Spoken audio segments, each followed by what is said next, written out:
In New York City, Hispanics represent the majority of deaths. In Milwaukee County, blacks are 25% of the population, but almost 50% of the cases and 75% of the deaths. So what's going on? Well, it's alarming, but it's not surprising that people of color have a greater burden of chronic health conditions.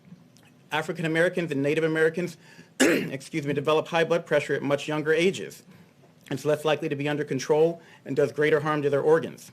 Puerto Ricans have higher rates of asthma, and black boys are 3 times as likely to die of asthma as their white counterparts.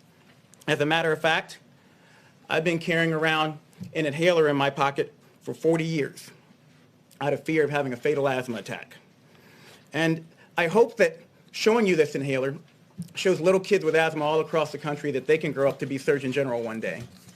The chronic burden of medical ills is likely to make people of color, especially, less resilient to the ravages of COVID-19, and is possibly, in fact likely, that the burden of social ills is also contributing.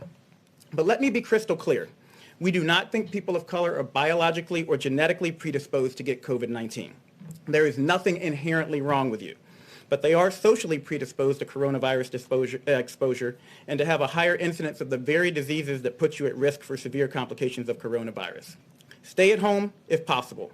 If you must go out, maintain 6 feet of distance between you and everyone else, and wear a mask if you're going to be within 6 feet of others. Wash your hands more often than you ever dreamed possible. Avoid alcohol, tobacco, and drugs. And call your friends and family. Check in on your mother. She wants to hear from you right now. And speaking of mothers, we need you to do this, if not for yourself, then for your abuela. Do it for your granddaddy. Do it for your big mama. Do it for your pop-pop.